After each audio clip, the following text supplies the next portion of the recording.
अस्सलाम वालेकुम। यार थोड़ा सा ये डेफिनेशन देखनी है, मैट्रिक टेंसर क्या होते हैं। दो प्रॉपर्टीज ऑलरेडी हम इसकी कर चुके हैं जब हमने टेंसर स्टार्ट किए थे। Symmetric and anti symmetric tensor देखे थे।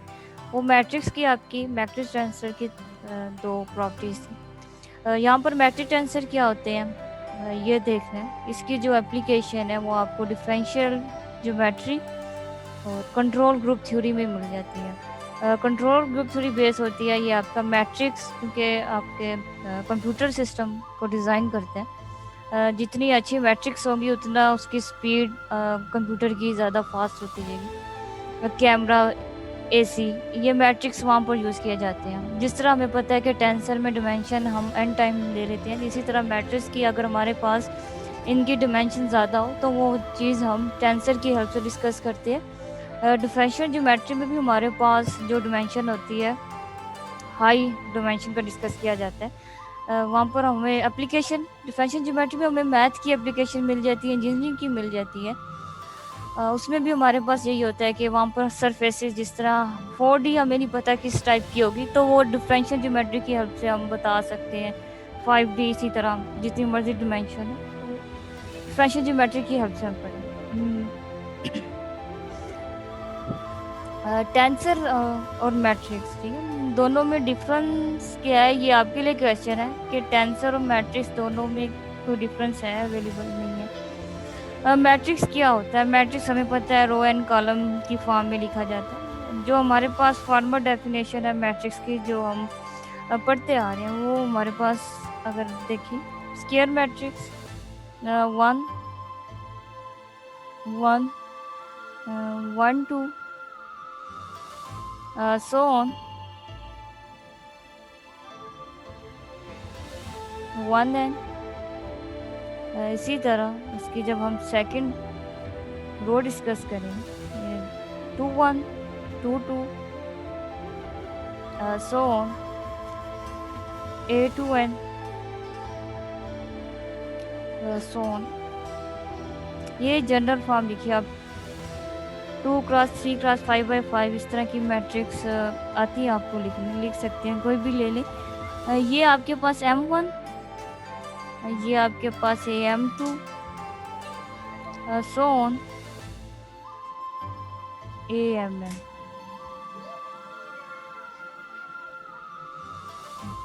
अगर इसकी डिमेंशन बताई जाए तो मैट्रिक्स की जो हमारे पास डिमेंशन होती है, जिसे हम रैंक भी कहते हैं, प्रीवियस क्लासेस में हमने इसे रैंक से भी देखा है, जिसे हम रैंक भी बोलते हैं।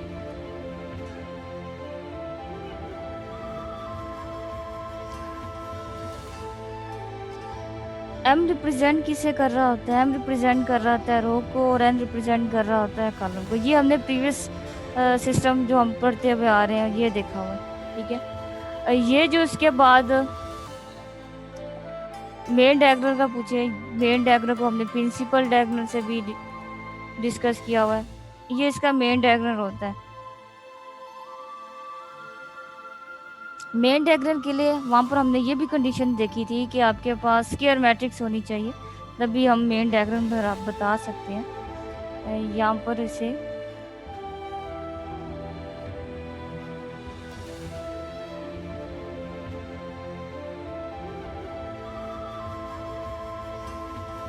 प्रिंसिपल और main diagram.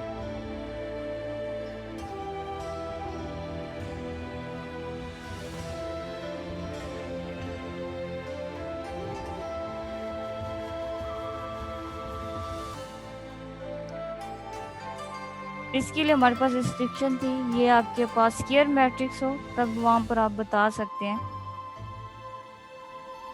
Just square matrix के लिए।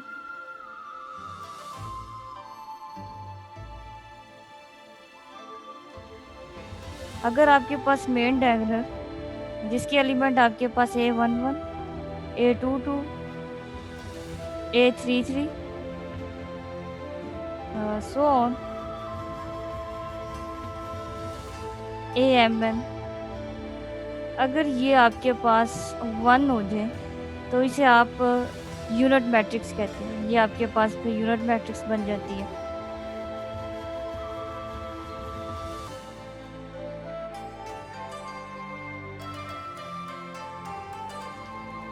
इसके बाद बाकी आपके पास जो एलिमेंट होते हैं वो क्या होते हैं, ज़ीरो होते हैं। ये थोड़ी सी डिस्कशन हमने प्रीवियस क्लासेस में की हुई है मैट्रिक्स की। अब टेंसर के लिए हमने इसी को थोड़ा सा क्या करना है, चेंज करना है। अगर हम इस फॉर्म ऑफ कन्वेंशन लिखें, एलिमेंट आपके पास क्या है, ए, इसे हम कोई इंडेक्स का नेम दे दें जिसे हम पी क्यू कह लें। इसी एलिमेंट को हम इन फॉर्म ऑफ कन्वेंशन लिख रहे हैं, तो इसमें हम यहाँ पर लिख देंगे पी की रेंज आपके पास जो पी की एलिमेंट है वो 1 से n तक जाए, और क्यू हम लिख देते हैं वो आपके पास, सॉरी पहले एम आ रहा है तो ये पी की आपके पास रेंज होगी 1 to m, और जो क्यू होगा इसकी रेंज आपके पास होगी 1 to m। कन्वेंशन फॉर्म में हमने इस तरह से इस फॉर्म को लिखेंगे। कन्वेंशन फॉर्म में मैट्रिक्स में ये इस तरह की फॉर्म बनेगी। अब मैट्रिक्स में जो टेंसर है क्या होगा, इसकी डेफिनेशन चेंज हो जाएगी। क्या होगी कि हमने एक पॉइंट से दूसरे पॉइंट का जो डिस्टेंस फाइंड आउट करना है with the help of transformation, जो वो लेंथ आपके पास आएगी 2 पॉइंट से 2 पॉइंट की, एक कोऑर्डिनेट से दूसरे कोऑर्डिनेट की जो लेंथ होगी वो आपके पास मैट्रिक्स टेंसर होती है। इसकी डेफिनेशन देखिए,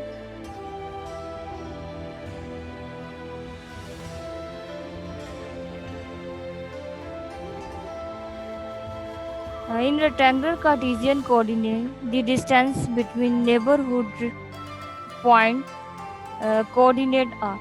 नेबरहुड पॉइंट कौन से होते हैं, फॉर एग्जांपल यहाँ पर आपके पास 2 लिया, ये 2 कोई एक पॉइंट है। अगर आपने इसका नेबरहुड देखना है तो ये सारे आपके पास 2 के इर्द गिर्द कोई भी आप इंटरवल बना लें वो सारे इसके नेबरहुड पॉइंट्स होंगे। आप यहाँ पर हमने लेना है एक्स वाई जी को डिस्कस करना है। कार्टेशियन कोऑर्डिनेट में आपके पास यही होते हैं, तो इसके जो आपके पास नेबरहुड पॉइंट होंगे वहाँ पर आपके पास डिफरेंशियल इंटेंसिमल चेंज वगैरह डिस्कस करेंगे, क्योंकि हम आज एक्स वाई जी देखना है। जिस तरह डिफरेंशियल डेरिवेटिव की डेफिनेशन को जिस तरह से हमने किया था, ये आपके पास स्पेस में आ गई है। अब यहाँ पर आपने एक्स वाई जी और उसका चेंज बताना है, कितना चेंज होगा।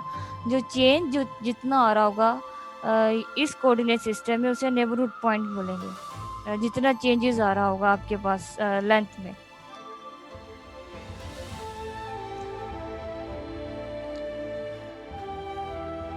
रेक्टेंगुलर कार्टेशियन कोऑर्डिनेट आपके पास एक्स वाई जी है और उसके जो नेबरहुड पॉइंट है, and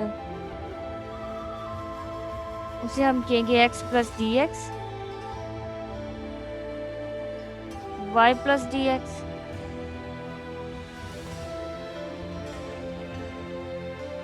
z plus D Z.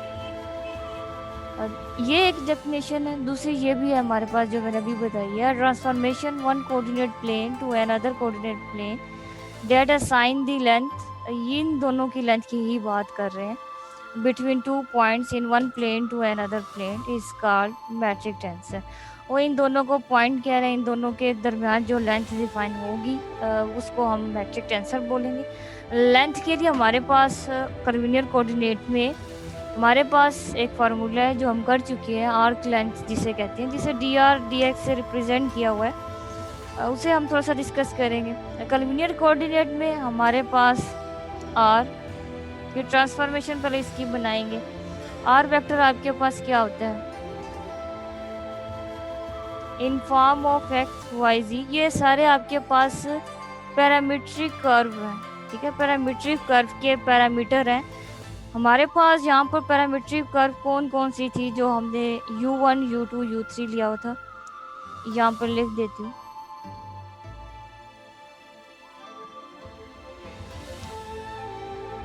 X Y Z ये पैरामीटर है आपके पास पैरामीट्रिक कर्व के।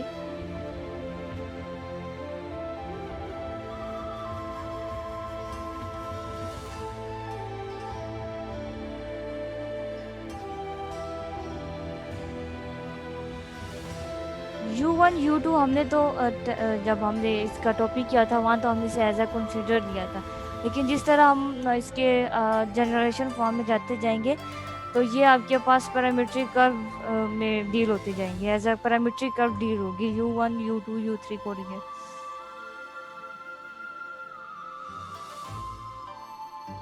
आर पैरामीट्रिक कर्व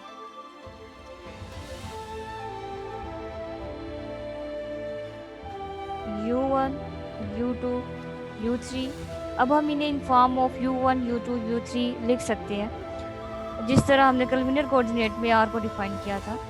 आपके पास x1 dr को फार्मूला वही दोबारा वैसी मेथड है जिस तरह कलविनर कोऑर्डिनेट में dr डिज़ाइन किया था।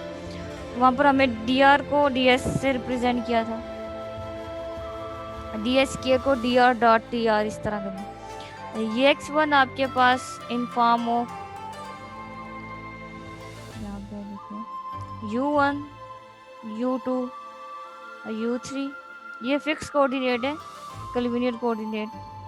ये आपके पास y 1 कह लेंगे इसे, ये आपके पास u1 u2 u3, इसे z1 कह लें।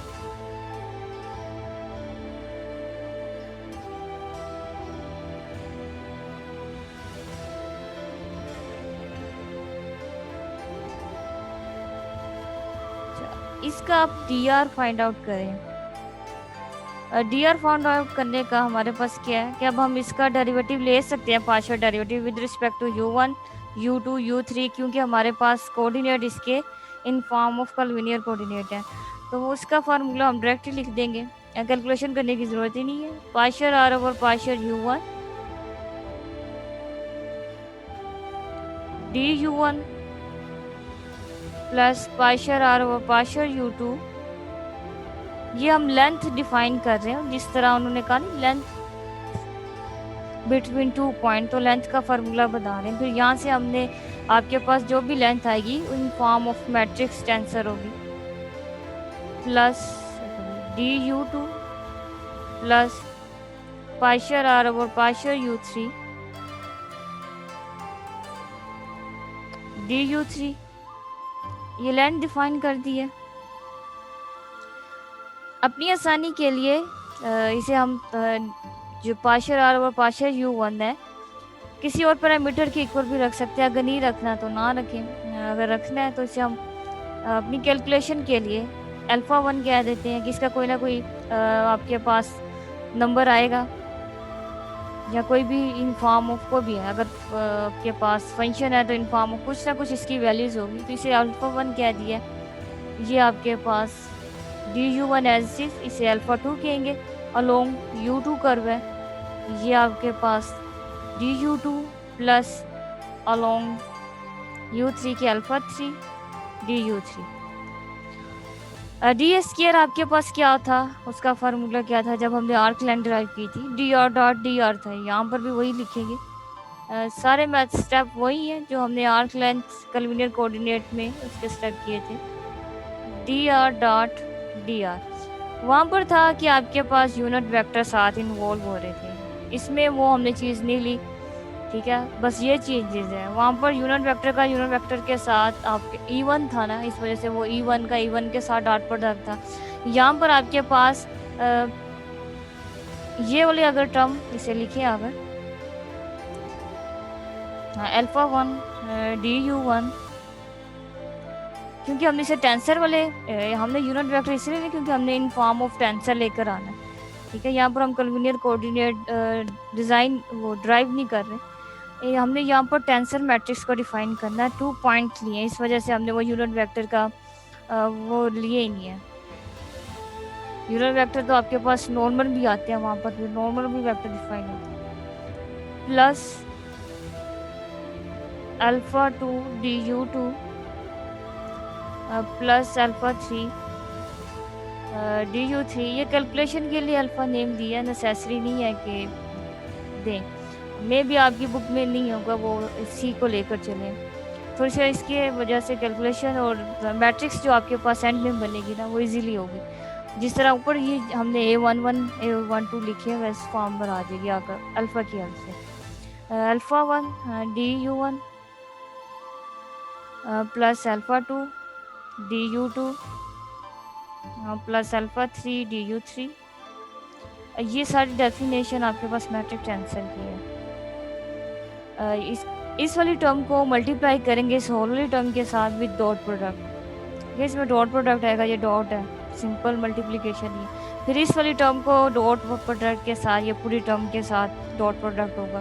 फिर थर्ड टर्म का पूरी टर्म के साथ डॉट प्रोडक्ट होगा। इसमें बस ये चेंज है, वहाँ पर तो आपके पास E1 E2 E3 थे, तो डॉट प्रोडक्ट की वजह से उनकी वैल्यूज़ थोड़ी सी आपके पास कम आई थी। यहाँ पर आपके पास इक्वेशन होगी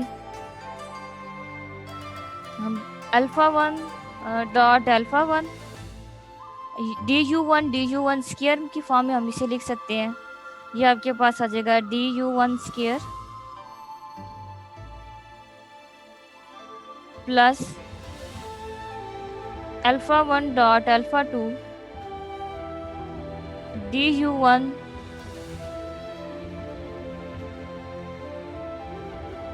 du2। अब इसे हम कन्वेंशन की फॉर्म में लिखेंगे ना, तो वो आप टेंसर की फॉर्म बन जाएगी। Plus α1 α3 dot α3 du1 du3 plus α2 α1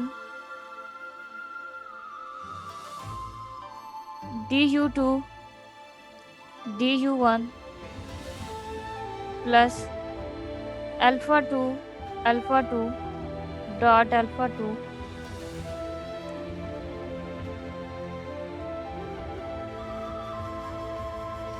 du2 square plus α2 dot α3 du2 du3 plus last term रहेगी आपके पास α3 dot α1 du3 du1 plus α3 dot α1 du3 du1 plus α3 dot α3 du3 square. ये हमने इसकी टर्म लिख ली है। अब इस टर्म को हमने इन फॉर्म ऑफ 3 डिमेंशन बना, ये आपके पास 3 डिमेंशन में है। 3 डिमेंशन में क्यों है? क्योंकि इसमें जो भी आप देख रहे हैं, जो भी सबस्क्रिप्ट है 1 2 3 के अकॉर्डिंग ही है, 1 2 3 है और इससे ज़्यादा नहीं यूज़ हो रहे। तो इस लेंथ को हम थोड़ी सी जनरलाइज फॉर्म बनाने लगे, लेकिन ये आपके पास 1 2 3 ही रहेंगे। यहाँ पर अगर हम इसे कन्वेंशन की फॉर्म में लिखें, मीन्स के सम की फॉर्म में अगर हम इसे डिस्क्राइब करें, पहले सम की फॉर्म लिख लेते हैं, बाद में इसे कन्वेंशन की फॉर्म में लिख लेंगे। सम की फॉर्म में लिखें तो एक आपके पास p को एक इंडेक्स p ले लेते हैं, दूसरा इंडेक्स q ले लेते हैं, या आप ij भी ले सकते हैं। p की रेंज आपके पास 1 2 3। ये आपको टेंसर तो ओपन करने आ रहे हैं, काफ़ी देख चुके हैं कि किस तरह से ओपन करते हैं। दूसरा टेंसर, दूसरा जो सबस्क्रिप्ट लिया क्यू लिया, उसकी भी रेंज 1 2 3 है। अच्छा, यहाँ पर जो आपके पास α1 1 α1 2 3 α2 α1, इसे हम किसी एक पैरामीटर के इक्वल रख देते हैं, किसी अल्फ़ाबेट से इंट्रोड्यूस करवा देते हैं, इसे हम जी कह देते हैं। क्योंकि यहाँ पर आपके पास अल्फ़ा में क्या है, 2 इंडेक्स आ रहे हैं, तो यहाँ पर भी आपके पास 2 इंडेक्स होंगे पी क्यू।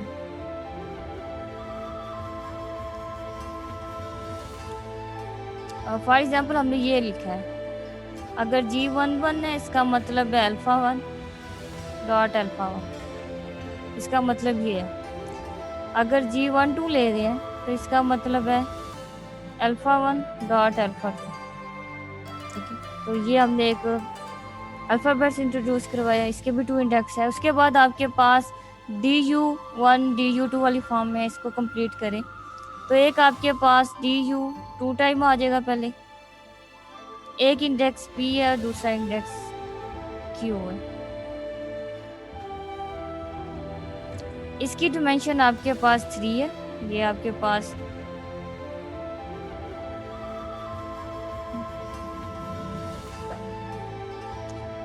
3 डिमेंशनल में। अच्छा, अगर जिसकी 3 डिमेंशन हो, आपने मे बी वेक्टर उसमें क्या कहते हैं, आपका कौन सा सब्जेक्ट है, लीनियर अलजेब्रा, उसमें आपने से यूक्लिडियन स्पेस आई थिंक पढ़ा हो, यूक्लिडियन स्पेस भी बोलते हैं, वो Rn डिमेंशन होती है इसकी।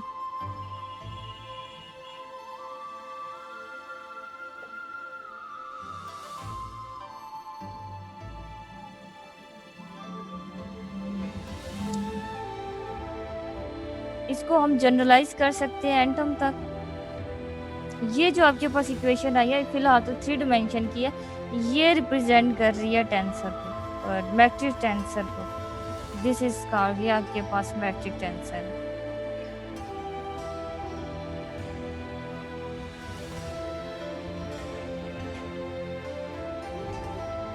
इसकी जनरलाइजेशन फॉर्म लिखें तो ये आपके पास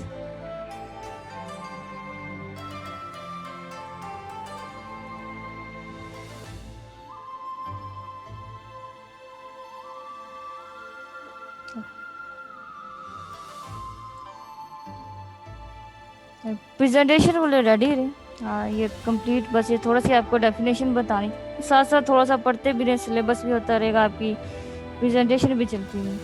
अब यहाँ पर आपने 1 की जगह n ले लिए हैं, इसको हम जनरलाइजेशन फॉर्म में किस तरह करेंगे, ये आपके पास आ जाएगा P1 to n summation Q1 to n, बाकी as it is GPQ DUP DUQ।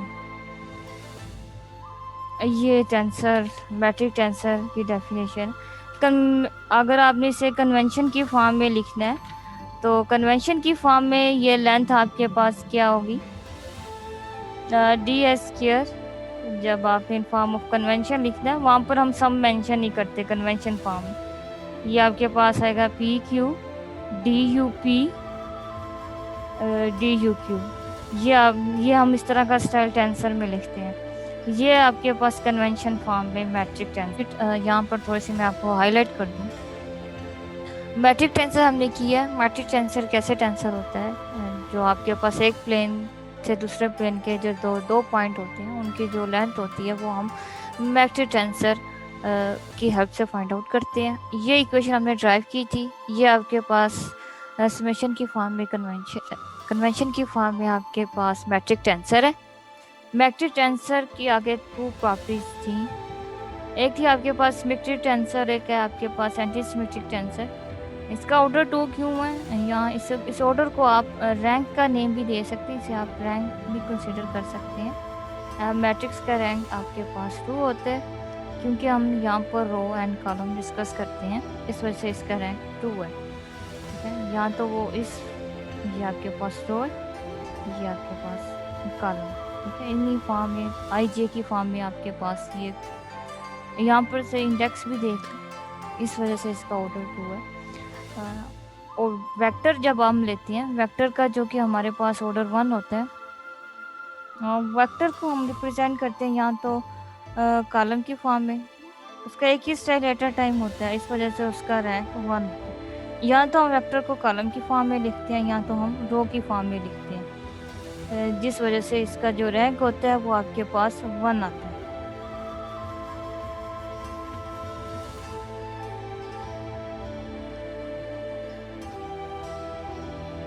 जब यहाँ पर हमने सिमेट्रिक टेंसर की डेफिनेशन में ये देखा था कि सिमेट्रिक टेंसर आपके पास कैसे टेंसर होते हैं, ये आपके पास ऐसा टेंसर होता है जिसमें हम इंडेक्स चेंज करते हैं। फॉर एग्जांपल IJ आपके पास किसके इक्वल होगा, ये आपके पास इक्वल होगा JI के। इस टाइप के जो टेंसर होते हैं वो हम सिमेट्रिक टेंसर कहते हैं या सिमेट्रिक मैट्रिक्स टेंसर बोलते हैं। यहाँ पर ये इनकी जो रेंज है I and J की, ये आपके पास है 1 से 3 के बीच। 1 2 3 क्यों है, इसकी रेंज हम ये डिस्कस कर रहे हैं कार्टेशियन टेंसर में, इस वजह से इसकी ये रेंज फिक्स की हुई है। इसी डेफिनेशन को अप्लाई करते हुए इस मैट्रिक्स को हम कन्वर्ट करेंगे सिमेट्रिक टेंसर में। तो देखिए सिमेट्रिक टेंसर में ये कैसे आपके पास इसके एलिमेंट आएंगे इस डेफिनेशन के according.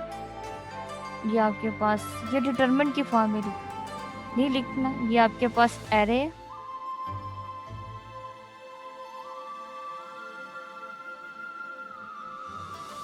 A11 as it is लिखेंगे क्योंकि आपके पास कोई दूसरा एलिमेंट नहीं है A11 के करस्पॉन्डिंग कि आप वो लिख सके। पहली रो तो आपने एज इट इज ही लिखनी होती है। तो ये आपके पास A11 एज इट इज आ जाएगा, A12 एज इट इज आ जाएगा, A13 एज इट इज आ जाएगा।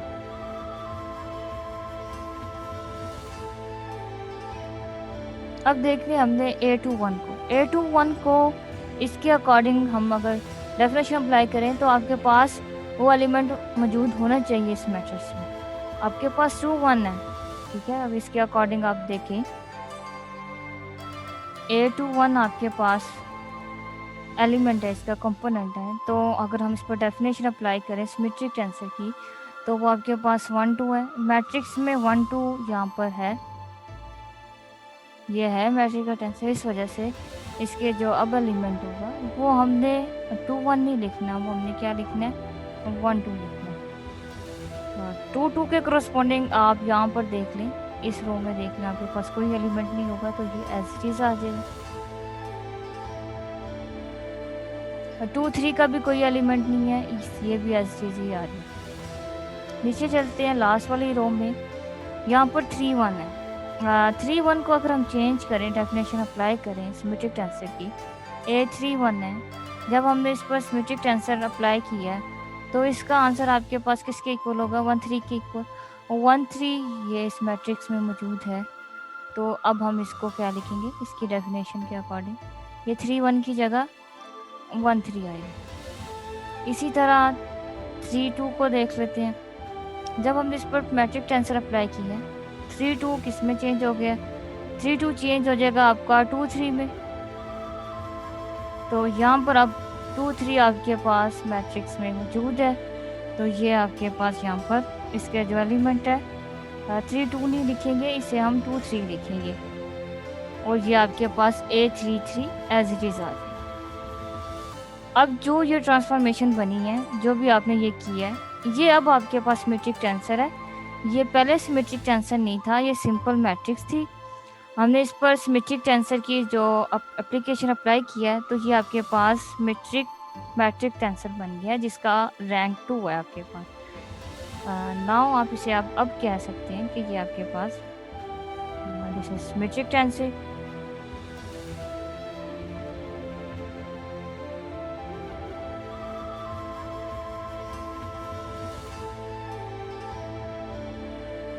Symmetric tensor of rank 2।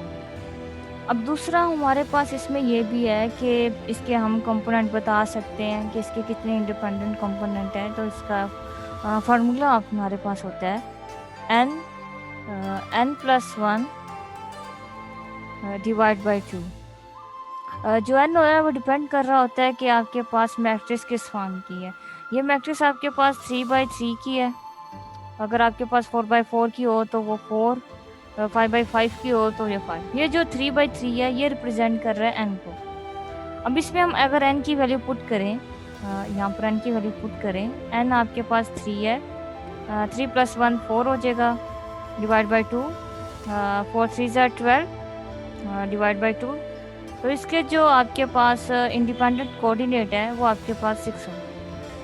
Symmetric tensor के लिए जो जस्ट फार्मूला है, एंटी सिमेट्रिक टेंसर के लिए ये फार्मूला हम फॉलो नहीं करेंगे। क्यों नहीं करेंगे, उसकी रीज़न है आपके पास। यहाँ पर आए, ये फार्मूला इसलिए फॉलो नहीं करते, सिमेट्रिक टेंसर की वही मैट्रिक्स हम ले रहे हैं जिसका रैंक 2 है। इसके एलिमेंट भी आपके पास उतने ही हैं जितने सिमेट्रिक टेंसर के हैं। एंटी कह लें या स्क्यू कह लें, इनके 2 नेम होते हैं जिसे हम अभी ये जस्ट सिंपल मैट्रिक्स आपके पास है जिसका डायगोनल 0 है, लीडिंग कोफिशिएंट जिनके 0 रखे हैं। अभी ये स्क्यू मैट्रिक्स टेंसर नहीं है। स्क्यू मैट्रिक टेंसर की हमारे पास डेफिनेशन क्या थी, ये थी कि आपके पास आई जे किस में चेंज होगा, इसके हम चेंज करेंगे जे आई में, लेकिन साथ में आपके पास माइनस लगेगा। ये आपके पास एंटी या स्क्यू सिमेट्रिक टेंसर की डेफिनेशन होती है। अब इसी के अकॉर्डिंग हम यहाँ पर इसे अप्लाई करते हैं। फर्स्ट कंडीशन तो ये है कि इसका जो मेन डायगोनल है आपके पास क्या होना चाहिए, 0 होना चाहिए। वो मेन डायगोनल तो 0 है। दूसरा आपके पास क्या होना चाहिए, ये एलिमेंट, ये वाली चीज़ आनी चाहिए। अब इसी दूसरी चीज़ को देख लेते हैं। ये आपके पास आ जाएगा ए आई जे एज इट इज़। ये जनरल फॉर्म लिखी हुई है मैट्रिक्स की, और इसी जनरल फॉर्म से हम इसके रैंक का बता सकते हैं। हमें इसके एलिमेंट की तरफ नहीं जाना। लिनियर अलजेब्रा में तो हम इसके जो भी, अगर हमने मैट्रिक्स का ऑर्डर बताना हो तो हमारे पास वो होता है कि अगर हम डिकम्पोजिशन मेथड अप्लाई करते हैं, या दूसरा कोई आपके पास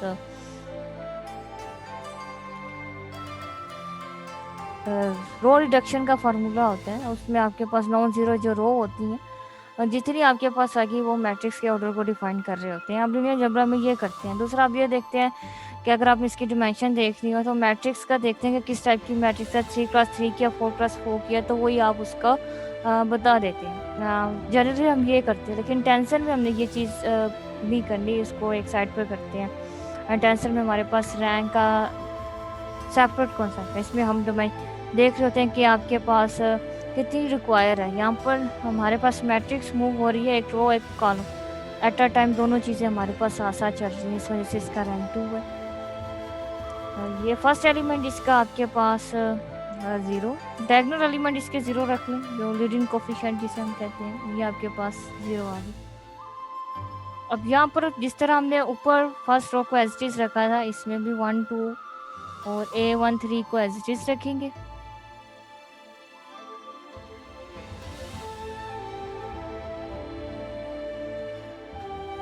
यहाँ पर देखें आपके पास ये है एलिमेंट, 2 1 को 1 2 में चेंज कर सकते हैं। अब यहाँ पर हमने एंटी सिमेट्रिक टेंसर की डेफिनेशन अप्लाई करनी है।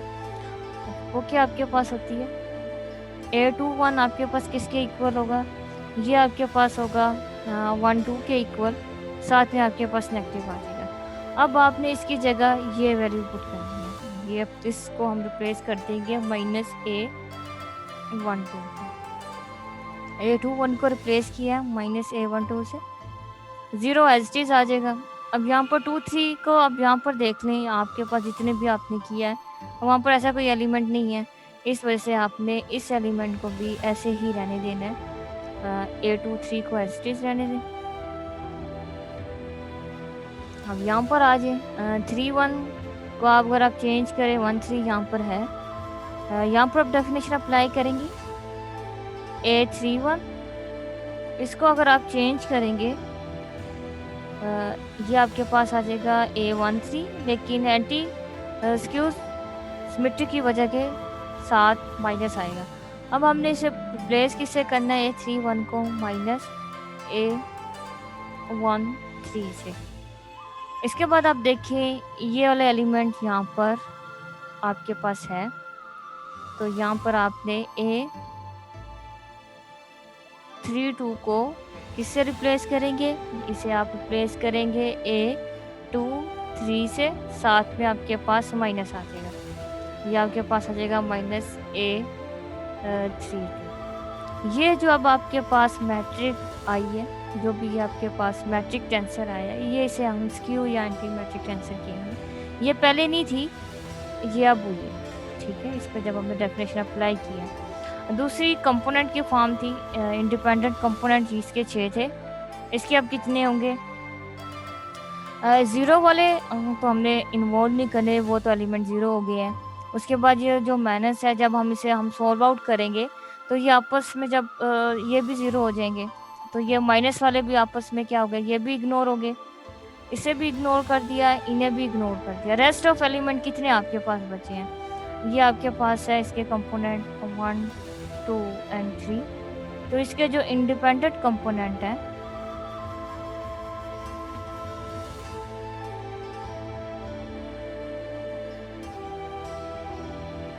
वो आपके पास जस्ट 3। ये थोड़ा सा डिफरेंस है। मैट्रिक्स टेंसर में आपने इसकी एग्जांपल देखी है, सिर्फ ऑर्डर रैंक जिसका रैंक 2 था, पहले उसमें हमने ये देखा है कि इसे हमने किस तरह से इस मैट्रिक्स को किस तरह से सिमेट्रिक टेंसर बनाया। उसमें डेफिनेशन अप्लाई किया सिंपल, इसके हमने कंपोनेंट देखे हैं तो वो 6 आए हैं।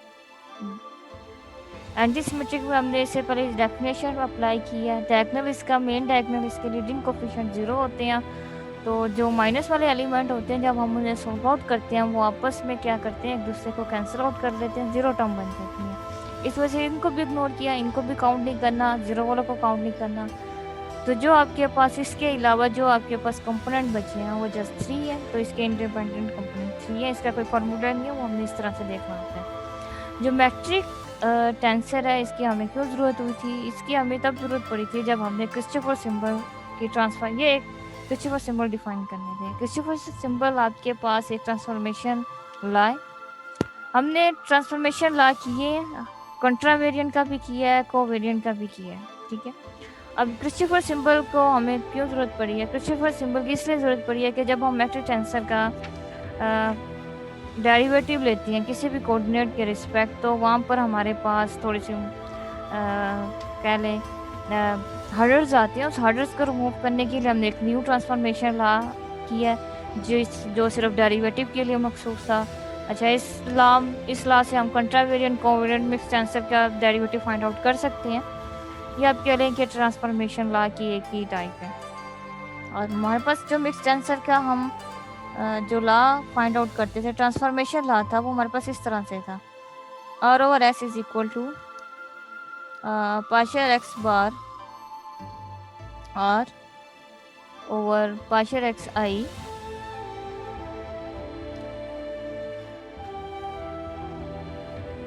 Partial X J over partial S, और ये था यहाँ पर आई। ये हम लोग ट्रांसफॉर्मेशन लॉ पढ़ते आ रहे हैं कोवेरिएंट एंड कंट्रावेरिएंट का, ठीक है। हमने कहा कि अगर हम इसे किसी भी फंक्शन के इक्वल रख दें, यानी कि हमने अगर इसका derivative with respect to Y लेना हो, तो तब हमारे पास कोई ऐसी टेक्निक नहीं थी, या कह लें कोई ऐसा मेथड नहीं था, या ना ही कोई ऐसा फार्मूला था टेंसर के कोरस्पॉन्डिंग कि अगर हमने पार्शियल डेरिवेटिव फाइंड आउट करने हो किसी भी टेंसर का, तो उसके लिए हमने क्या मेथड यूज़ करना था। उस मेथड को डिफाइन करने के लिए क्रिस्टोफर सिंबल निकाला है। क्रिस्टोफर सिंबल में ये ट्रांसफॉर्मेशन यूज़फुल नहीं है, ठीक है। हम इसको हमने रिमूव किया तो हमारे पास न्यू ट्रांसफॉर्मेशन आएगी। इसकी 2 टाइप्स है क्रिस्टोफर सिंबल की, फर्स्ट काइंड है एक, दूसरी सेकंड काइंड है। जिस तरह हमने कोवेरिएंट की ट्रांसफॉर्मेशन लॉ देखा है, कंट्रावेरिएंट का देखा है, इसी तरह इसके भी 2 स्टाइल है कि अगर आपके पास इस तरह के इंडेक्स हो तो तब आपने फर्स्ट काइंड यूज़ करनी है, अगर आपके पास उससे हटकर हो जाए तो आपने सेकंड काइंड यूज़ करनी है। फर्स्ट काइंड पहले देख लेते हैं, इसकी कुछ प्रॉपर्टीज़ भी देख लेते हैं।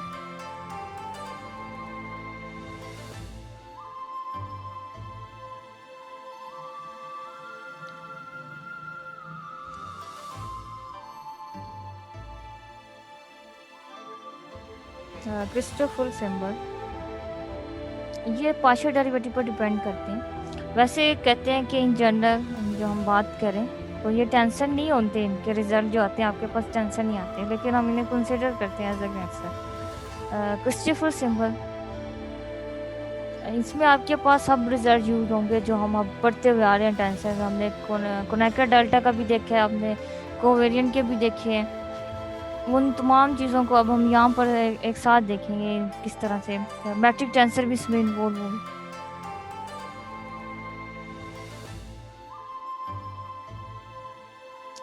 Symbol of first kind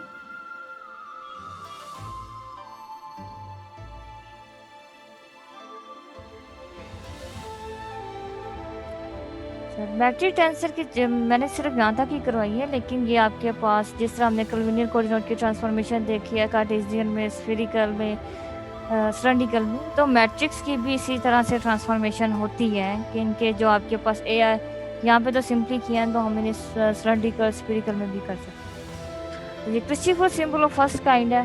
Christopher symbol की इसकी ट्रांसफॉर्मेशन लॉ को हम डिफाइन करेंगे। सबसे पहले इसको देख लेते हैं, इसके 2 स्टाइल हैं, तो हम इसे किस तरह से सिंबल टर्मिनोलॉजी कह लें, इसे किस तरह से इसकी टर्मिनोलॉजी डिफाइन करते हैं। एक गैमा की फॉर्म में गैमा आई जे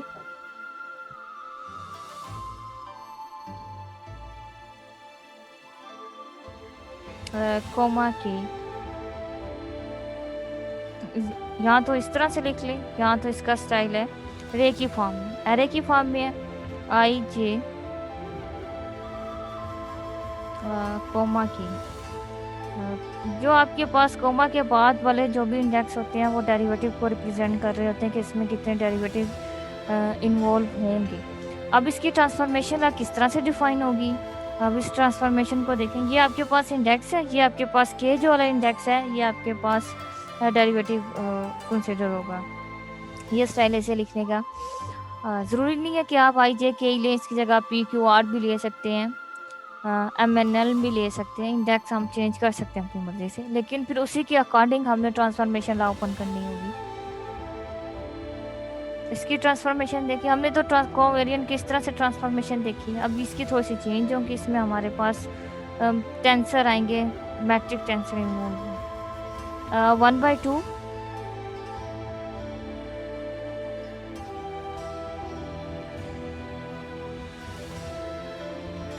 partial G over partial X plus partial G over partial X X minus partial G over.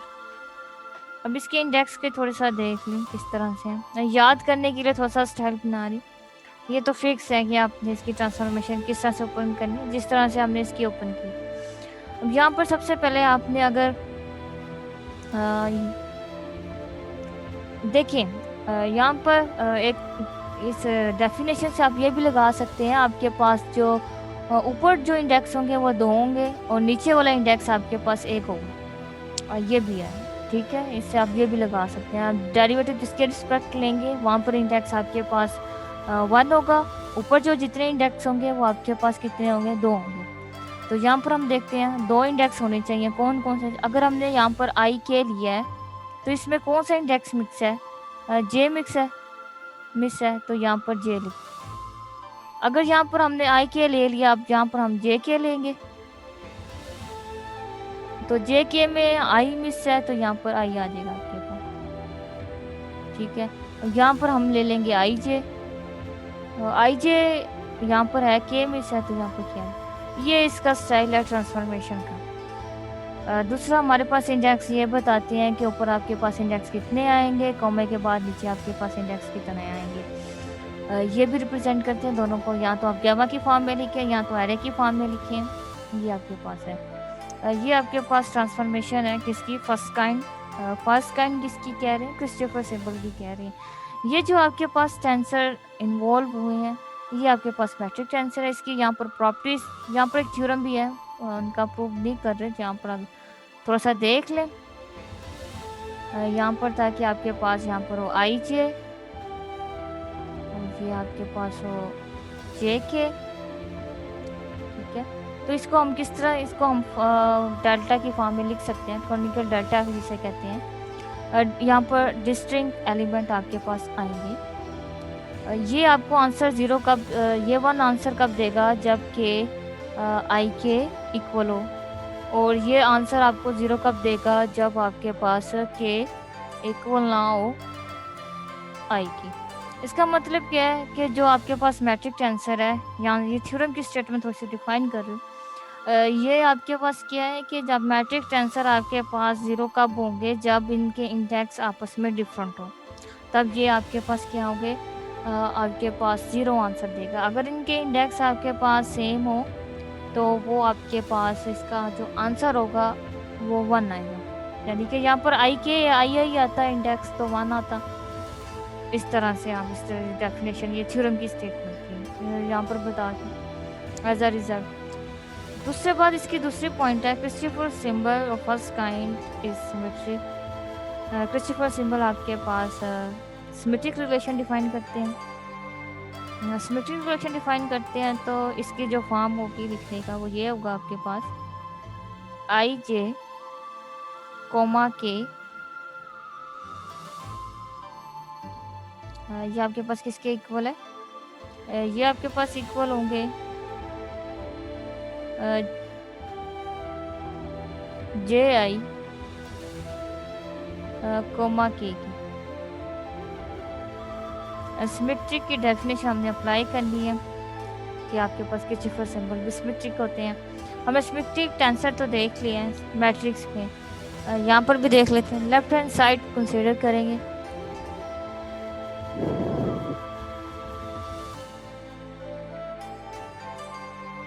Left hand side इसको देखेंगे कैसे होंगे। लेफ्ट साइड आपके पास है आई जे कोमा के। आप राइट हैंड साइड भी ले सकते हैं, कोई इशू नहीं है, बट ट्रांसफॉर्मेशन ला फिर आपने उसी के अकॉर्डिंग ओपन करनी है। आपने फिर इसके अकॉर्डिंग ट्रांसफॉर्मेशन ला ओपन नहीं करनी। इसकी ट्रांसफॉर्मेशन ओपन करते हैं, ये आपके पास आएगा 1/2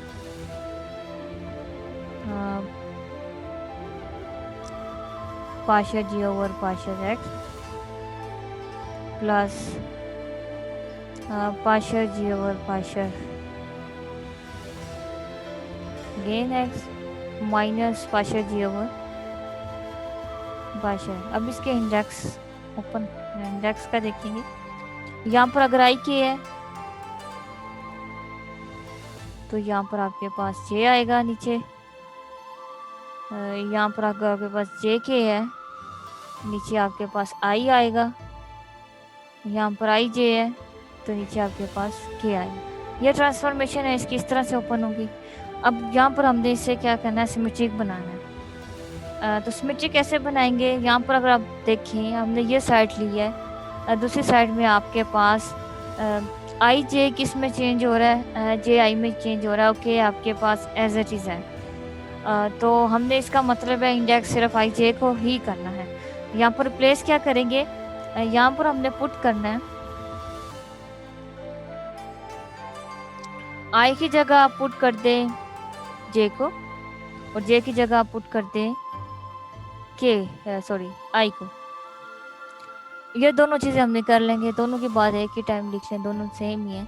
के एज इट इज़ ही रहेगा। पुट करके देखें तो ये आपके पास आई जे के, अच्छा पूरी इक्वेशन में पुट नहीं करना, in right hand side, left hand side में फिर कर देंगे वो। फिर आपको फिर कंपेयरिंग करनी पड़ेंगी दोनों इक्वेशन, तो एक ही प्रोसीजर में कर दें। तो ये आपके पास क्या होगा 1/2। ये हमने इसे पुट इसलिए किया है, हमें पता है कि जो आपके पास मैट्रिक टेंसर होते हैं वो सिमेट्रिक होते हैं। हमने ये वाली डेफिनेशन के करस्पॉन्डिंग लिखा है कि हम आई जे को सिमेट्रिक टेंसर में जे आई लिख सकते हैं, इस वजह से ये पुट किए गए। ठीक है, क्योंकि हमें के एच डी सी चाहिए, के की जगह के की कोई ट्रांसफॉर्मेशन नहीं है, के ही है, बस आई जे की जगह जे आई हमने किया है। तो उसके लिए हमने यहाँ पर सब्स्टिट्यूशन की। तो ये आपके पास हो जाएगा पार्शियल जी, ये आपके पास हो जाएगा जे के, नीचे आपके पास आएगा आई, क्योंकि जे है जे की जगह आई पुट करेंगे, प्लस पार्शियल जी जे, तो यहाँ पर आई पुट कर देंगे, आई के नीचे आपके पास आई है तो वो आपके पास जे में कन्वर्ट हो जाएगा, माइनस पार्शियल जी। अब यहाँ पर आई जे है तो यहाँ पर आपके पास जे आई सॉरी के वाले के कंपोनेंट को हमने नहीं छेड़ना, के में हम कोई चीज़ नहीं कर रहे, तो ये आई जे एज इट इज़ ही आएगा। अगर कर भी लें तो सिमेट्रिक टेंसर की वजह से उसे हम दोबारा चेंज कर सकते हैं, उसका कोई इशू नहीं है। ये आपके पास आ जाएगा जे आई, अगर आप इसमें सब्स्टिट्यूट करें जे आई है, जे आई आपके पास सिमेट्रिक टेंसर में आई जे की लिखते हैं, तो यह सिमेट्रिक टेंसर की वजह से इसमें कोई चेंजेस नहीं आएगी। तो यहाँ पर आप लिखें 1/, ये आपके पास कौन सी फॉर्म बन गई है, इसे हम लिख सकते हैं, ये आपके पास बन गई है जे आई के की फॉर्म बन गई है, जे आई कोमा के। अगर आप उसे ओपन करें तो वो इसी तरह से इसकी ट्रांसफॉर्मेशन ओपन होगी। ये फर्स्ट हमने प्रूव किया है। कि जो आपके पास Christoffel symbol of first kind होती है वो आपस में सिमेट्रिक होते हैं। Christoffel symbol of second kind, इसकी ट्रांसफॉर्मेशन ला देखते हैं। इसकी ट्रांसफॉर्मेशन ला किस तरह से डिफाइन करेंगे। डिफाइन एज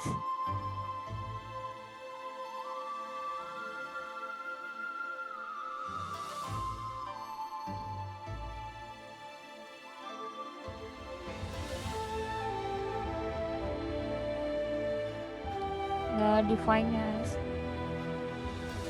इसको भी आप लिख सकते हैं गैमा एम आई जे। ये ब्रेसिस की फॉर्म ही होगी, कर्ली ब्रैकेट होंगी।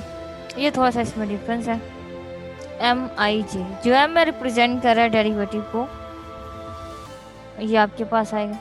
इसकी ट्रांसफॉर्मेशन ला किस तरह से ओपन करेंगे। इसकी ट्रांसफॉर्मेशन आपके पास है जी एम के और इन form of first kind Christopher symbol की लिखेंगे। ये आपके पास आएगा आई जे, क्योंकि के हमने थर्ड इंडेक्स इन्वॉल्व किया है तो ये आपके पास के आएगा। यहाँ पर आपके पास इन तीनों की वैल्यूज आई जे के की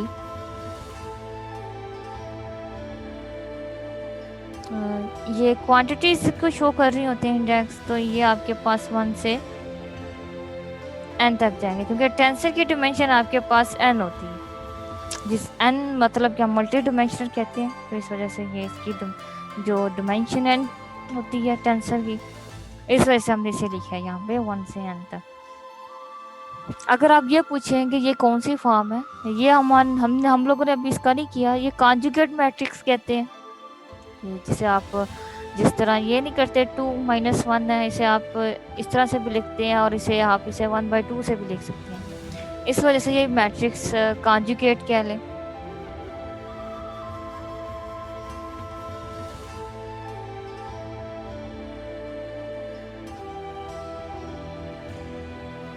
ये ट्रांसफॉर्मेशन थी Christopher symbol of second kind की। इसकी प्रॉपर्टीज में ये है कि Christopher symbol of second kind is also symmetric. Christopher symbol second kind भी आपके पास सिमेट्रिक ही होती हैं। देख लेते हैं वाकई सिमेट्रिक होती हैं। सबसे पहले इसकी वही सारा टेक्निक है जो हमने अभी ऊपर से किया है। एम आई जे, इसके इंडेक्स चेंज कर सकते हैं, ज़रूरी नहीं है कि आप यही लें, लेकिन ये है कि ट्रांसफॉर्मेशन ला जब आप इसको ये ओपन करें तो वो उसी के करस्पॉन्डिंग ट्रांसफॉर्मेशन ला आनी चाहिए, अदरवाइज रॉन्ग हो जाएगा। M J I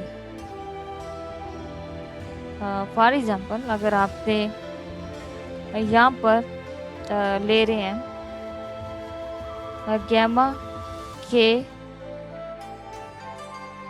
L M, ठीक है, तो इसकी ट्रांसफॉर्मेशन आपने इसी तरह से ओपन करनी है के। अब यहाँ पर आपने अगेन के नहीं लेना, ठीक है, यहाँ पर आप ले लें पी और यहाँ पर आपके पास आ जाएगा एल एम कोमा पी का इन्वॉल्व किया है, पी इन्वॉल्व किया है तो ये पी आई, ठीक है। ये आपके पास इस तरह से ट्रांसफॉर्मेशन होगी तो ओके होगी। अगर आप इस तरह से आपके इंडेक्स ये हैं और आप ये लिख रहे हो गैमा के एल एम को, इसकी ट्रांसफॉर्मेशन आप इस तरह से ओपन कर रहे हैं जी के, आपने कहा कि एम के आता है तो यहाँ पर के नीचे आप एल एम कोमा के इस तरह से करें तो ये आपके पास रॉन्ग होगा। ये तो आई जे के करस्पॉन्डिंग हमने के इंट्रोड्यूस करवाया है, आपने वहाँ पर अगर आप इंडेक्स में के ले रहे हैं तो आपने उसकी ट्रांसफॉर्मेशन में कोई फर्दर थर्ड कोई भी जो अपना इंटरेस्ट होगा वो इन्वॉल्व कराना है। ये आपके पास रॉन्ग है, इस तरह से आपने ओपन नहीं करना, ये इस तरह से आप ओपन कर सकते हैं। ये हमने प्रूव करना है कि ये आपके पास सेकंड काइंड भी सिमेट्रिक है। वही ये लेफ्ट एंड राइट ले लेंगे, इंडेक्स चेंज करेंगे, वो आपके पास राइट साइड के इक्वल आ जाएगा। इसकी लेफ्ट साइड ले लेते हैं।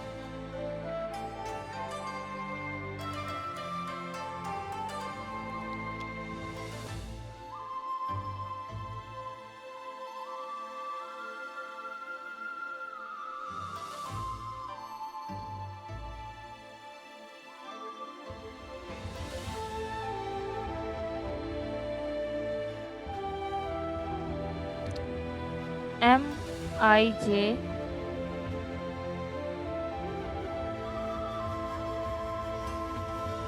इसकी ट्रांसफॉर्मेशन ओपन करेंगे तो ये आपके पास है GMK। यहाँ पर आपके पास फर्स्ट काइंड आती है IJ, यहाँ पर हम रिजल्ट यूज कर चुके हैं। हमने रिजल्ट यूज किया। जो फर्स्ट काइंड होती है वो आपके पास क्या होती है? फर्स्ट काइंड आपके पास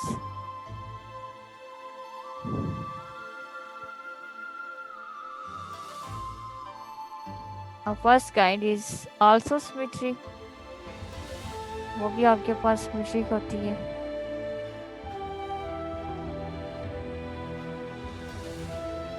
वहाँ पर हमने ये देखा है IJ, K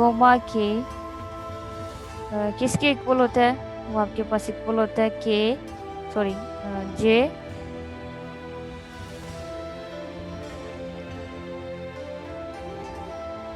I, K के। ये हमने रिलेशन ऊपर देखा है। यहाँ पर यही पुट कर देंगे, यहाँ पर डेफिनेशन अप्लाई करेंगे फर्स्ट आंसर की, फर्स्ट काइंड आंसर की। MK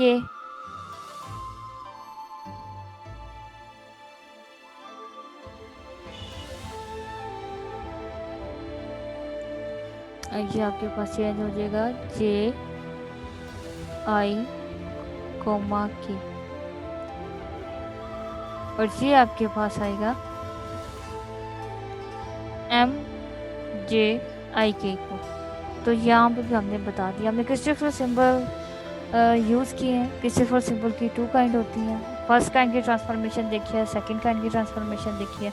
उसके बाद दोनों की प्रॉपर्टीज में ये देखा है कि जो आपके पास फर्स्ट काइंड है वो सिमेट्रिक है, सेकंड काइंड भी आपके पास आल्सो सिमेट्रिक है। इसकी कुछ प्रॉब्लम्स है वो देख लेते हैं।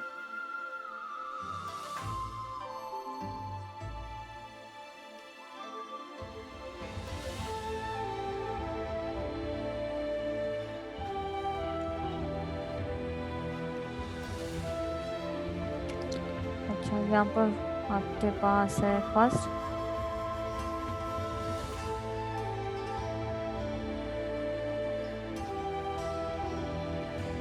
प्रॉब्लम। फर्स्ट है आपके पास यहाँ पर 2 टाइम्स आई है, फिर कॉमा है, फिर आई है 1/2 पाशे जी, दोनों बोथ आर इंडेक्स आई और नीचे आपके पास डेरिवेटिव भी आई के रिस्पेक्ट ही है। हमने ये प्रूव करना है, ये टर्म लेकर आनी है। इस टर्म को किस तरह लेकर आएंगे? सबसे पहले हमें इसकी डेफिनेशन अप्लाई करनी है। डेफिनेशन बाय डेफिनेशन देख लेते हैं। बाय डेफिनेशन ये आपके पास कौन सी है? ये आपको देखकर ही पता चल रहा है। ये यहाँ पर आपके पास क्रिस्टोफर सिंबल की फर्स्ट काइंड है, इस वजह से उसकी हम डेफिनेशन अप्लाई करेंगे। वो आपके पास है IJ, K is equal to 1/2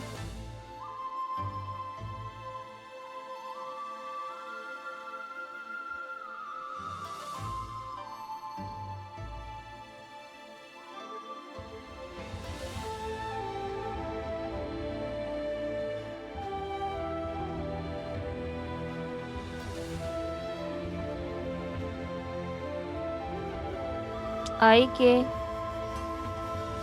J, यहाँ पर आपके पास था JK, नीचे आपके पास I, यहाँ पर IJ, नीचे आपके पास K। अब यहाँ पर हम यहाँ पर देखें कि आपके पास कंपेयर करें, जे की वैल्यू भी आपके पास आई के इक्वल है और के की वैल्यू भी आपके पास आई के इक्वल है। इनको आप पुट करेंगे, किस पे पुट करना है, ये इक्वेशन, इसे इक्वेशन 1 कह लें, इसे आप पुट करें इन इक्वेशन 1, ठीक है। इन इक्वेशन 1 में पुट करें, जैसे हम लोग Christopher symbol of first kind, ये आपके पास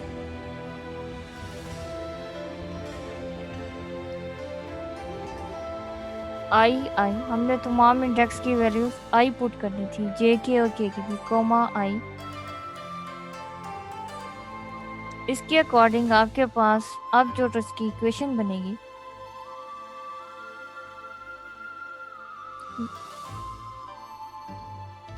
पाशा जी, यहाँ पर आपके पास आई की होता है तो यहाँ पर आई तो एज इट इज रहेगा, के की जगह हम क्या पुट करेंगे, आई पुट करेंगे, तो ये आपके पास आई आ जाएगा, डिवाइड बाय पाशा।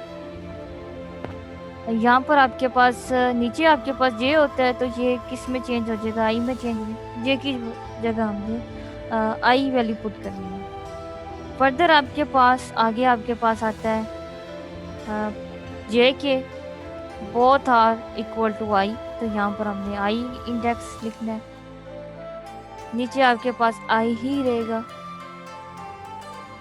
माइनस, अब यहाँ पर के भी आपके पास आई है तो इस वजह से ऊपर आपके पास आई जे की जगह आई पुट करेंगे और के की जगह आई पुट करेंगे, नीचे भी आपके पास आई ही आ जाएगा। ये आपके पास इक्वेशन हुई है जब हमने पुट क्या किया है, इंडेक्स जे एंड के की जगह आई वैल्यू पुट की है, तो ये आपके पास इक्वेशन बनी है। इसे हम सिंप्लीफाई करते हैं, ये पॉजिटिव इससे कैंसिल आउट हो गया, यहाँ तो आप इसे भी कह सकते हैं कि इसे सम कर लें क्योंकि सेम है, 2 होकर -1 आ जाए, तो ये आपके पास आ जाएगा इसका आंसर 1/2 पाशर आई ओवर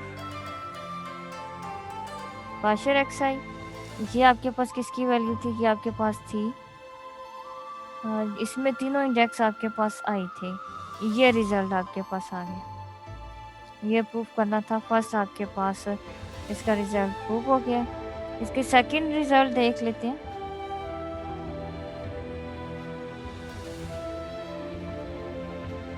सेकंड इसकी जो प्रॉपर्टीज है उसमें है कि आपने आई एंड के को एज इट रहने देना है, जे की जगह आई पुट करना है, देन देख रहे हैं इसका रिजल्ट आपके पास इसके इक्वल आना चाहिए, -1/2 पाशर जी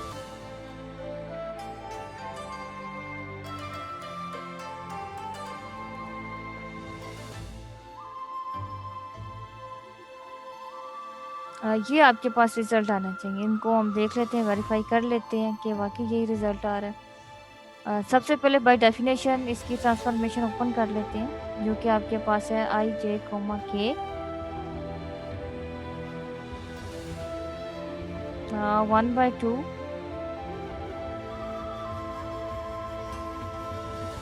पाशर जी over Pasteur x plus Pasteur जी over Pasteur x minus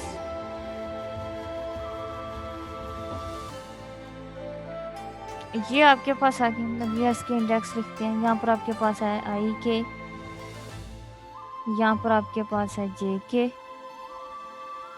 right, यहाँ पर आपके पास जो इंडेक्स है आई जे, नीचे यहाँ पर आप लगा लें जे, यहाँ पर आई और यहाँ पर के।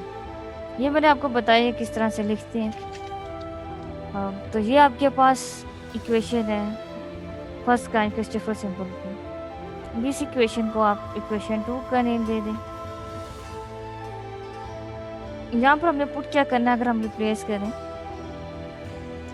जस्ट हमने पुट करना है जे की जगह आई,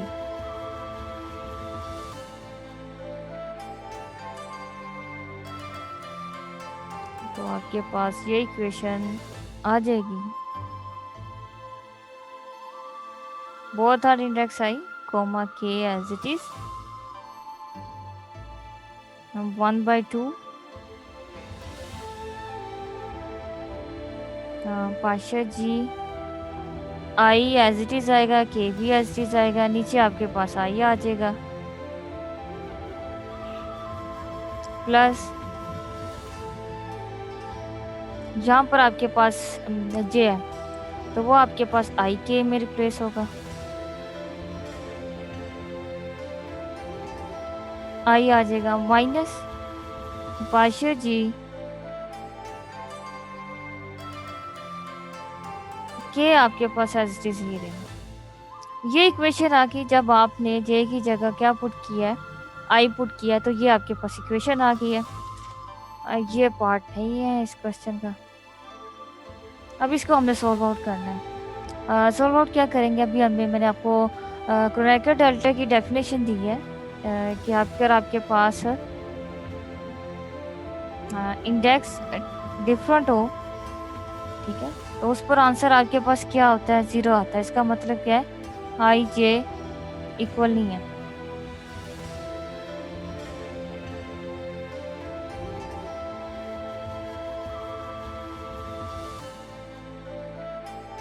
वन तो तब आना था जब इनका आंसर आपके पास आई एन जे 1 होते हैं। तो हमने इसे सिंप्लीफाई करने के लिए ये इंडेक्स डिफरेंट है, हमें कौन सा रिजल्ट चाहिए, हमें ये वाला रिजल्ट चाहिए, यानी कि हमारे पास माइनस पाशा जी आई आई ओवर के ये वाला रिजल्ट आना चाहिए। तो इन दोनों को देखते हैं, यहाँ पर डेफिनेशन अप्लाई करेंगे, ये वाली ये टर्म भी आपके पास, ये देखें दोनों इंडेक्स डिफरेंट है, 0 होंगे, ये भी दोनों इंडेक्स डिफरेंट है, ये 0 होंगे। यहाँ पर हमने डेफिनेशन अप्लाई की है, प्रॉपर्टीज कह लें वो ज़्यादा बेहतर होगा। तो ये आपके पास आ जाएगा आई आई कोमा की, ये आपके पास इक्वल होगा -1/2 पाशा जी आई आई, बहुत आई इंडेक्स आई है, तो ये आपके पास नीचे किया, ये हमने प्रूफ कर दिया है कि ये वाली इसकी वाली इसके इक्वल, ये इस तरह से आई। जो आपके पास हाँ जी सेम टेंसर भी 0 होता है, वो जो सेम जिनके इंडेक्स होते हैं वो फिर आपके पास टेंसर नहीं ना होता, इस वजह से वो से हम सेम टेंसर को 0 कंसीडर करते हैं। यहाँ पर हमने डेफिनेशन यूज़ किया क्रोनेकर डेल्टा की, उसकी वजह से हमने यहाँ पर इसे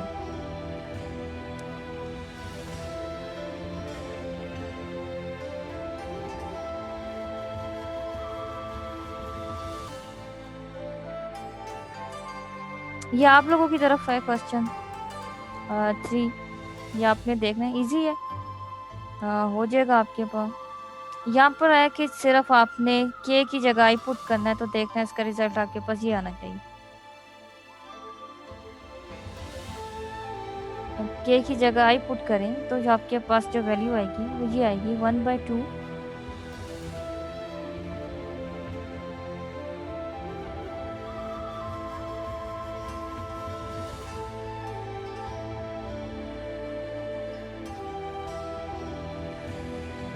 ये आपके पास रिजल्ट आएगी। 4 जो आपके पास है वो आपके पास आना चाहिए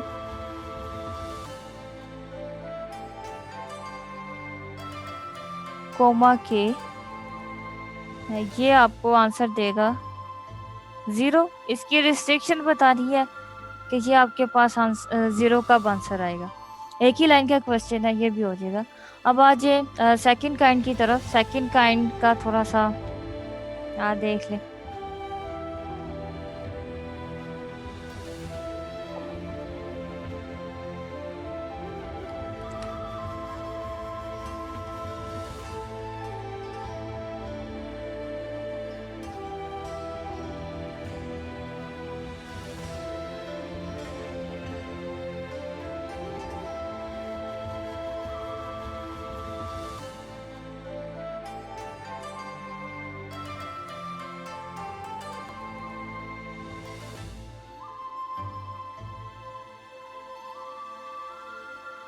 one by two partial over partial X I लोग ये एक ही क्वेश्चन कर लें इसका, सिर्फ ये इसके इक्वल आना चाहिए। यहाँ पर इसकी डेफिनेशन यूज़ करते हैं, जो आपके पास सेकंड काइंड की ट्रांसफॉर्मेशन है उसे यूज़ करेंगे। अब वो आपके पास क्या है, वो है यहाँ पर एम आई जे, ये आपके पास इक्वल होता है जी एम के। तो यहाँ पर आपके पास जो ट्रांसफॉर्मेशन होती है ये फर्स्ट काइंड की होती है, कोमा के। ये आपके पास इक्वेशन होती है इसकी। यहाँ पर अब हमने पुट करना है, पहले तो हमने इस फॉर्म में लेकर जाना है, ये वाली चीज़ देखनी है। यहाँ पर आपके पास क्या है, एम की जगह भी आई है और जे की भी आपने वैल्यूज पुट करनी है आई। यहाँ पर एम और जे की जगह आपने पुट करना है आई। तो ये इक्वेशन आपके पास देखते हैं फिर क्या बनती है जब आपने इन दोनों को पुट किया। इन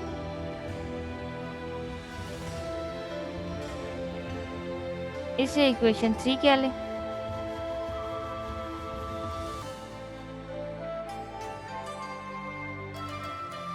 यहाँ पर भी आई आ जाएगा, नीचे भी आपके पास बहुत इंडेक्स आई के हैं।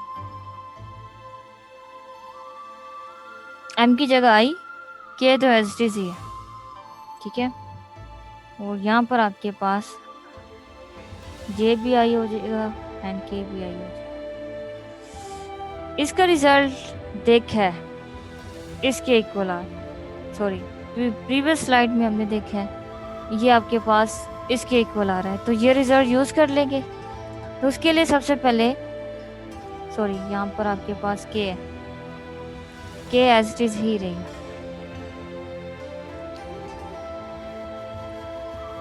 अब यहाँ पर सोल्व आउट करने के लिए इसके इंडेक्स देखें कि यहाँ पर के को आई क्यों रखेंगे। यहाँ पर देखें कि आपके पास रिजल्ट में के यहाँ पर इन्वॉल्व नहीं है। अगर यहाँ पर इन्वॉल्व होता तो हम लिखते, जिस तरह यहाँ पर जे था तो आंसर में आपके पास यहाँ पर जे ज़रूर मौजूद था। लेकिन यहाँ पर देखें सब इंडेक्स में कहीं भी आपके पास के नहीं आ रहा, तो इसका मतलब है हमने यहाँ पर अगेन सब्स्टिट्यूशन करनी है। अगेन पुट करेंगे हम के को हमने पुट करना आई के इक्वल, तो देन ये इक्वेशन आपके पास बन जाएगी।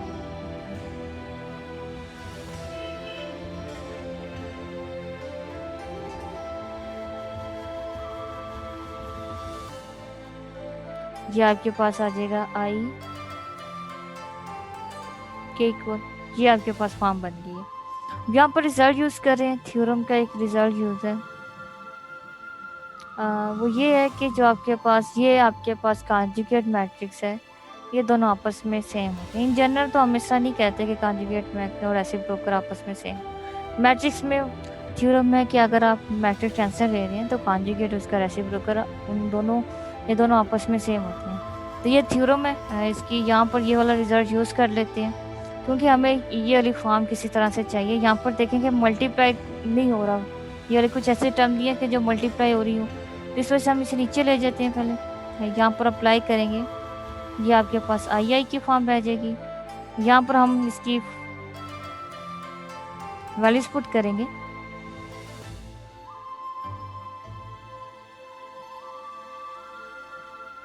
तो ये आपके पास होगा, इसका आंसर ये आया था, अभी हमने प्रूफ किया है 1/2। ये देखेंगे, ये हमने वहाँ पर लिख दिया, इस वैल्यूज को पुट किया, ये आ गया। अच्छा, अब हमारे पास यहाँ पर कैलकुलस में आपने किया होगा log x का अगर आप डेरिवेटिव लें तो इसे किस तरह से हम लेते हैं। ये आपके पास होता है, पहले आप लेते हैं 1/x, फिर आप अगेन डेरिवेटिव लेते हैं। वो चूँकि 1 हो जाता है तो इस वजह से वो हम नहीं लिखते, इग्नोर करते हैं। अगर आप log x स्क्वायर कर दें डेरिवेटिव, तो ये आपके पास हो जाएगा 1/x स्क्वायर। फिर आप डेरिवेटिव लेते हैं x स्क्वायर का। अब मेरे ख्याल में थोड़ा सा क्लियर हो गया, ठीक है। तो यहाँ पर देखें 1/g इंडेक्स आपके पास आई है, डबल इंडेक्स आई है। उसके बाद आपके पास डेरिवेटिव है उसी फंक्शन का विद रिस्पेक्ट टू आई। तो तो इसका मतलब है कि ये आपके पास 1/2 स्केलर है, तो इसे आप एक साइड पे ले जाएं, और ये आपके पास है डेरिवेटिव आ जाएगा, और ये आपके पास लॉग आ जाएगा। इसे आपने कॉम्पैक्ट फॉर्म में लिखते हैं, यानी कि इसका रिवर्स आपने स्टेप लिखे, वो ये आ गया। यही हमने प्रूव करना था कि ये वाले इंडेक्स आपके पास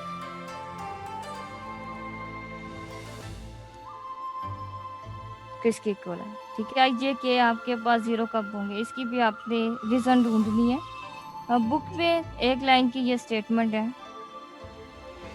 और आप थोड़ा सा इसे पता है क्या करना है, आपने उसे करना है जो आपके पास फार्मूला है उसमें आपने इंडेक्स को देखना है, फिर वहां से आपके पास इज इक्वल टू 0। ये कब 0 होगा, आपने इसकी रिस्ट्रिक्शन बतानी है कि आई जे के आपके पास क्या होनी चाहिए कि आपके पास ये 0 हो जाए।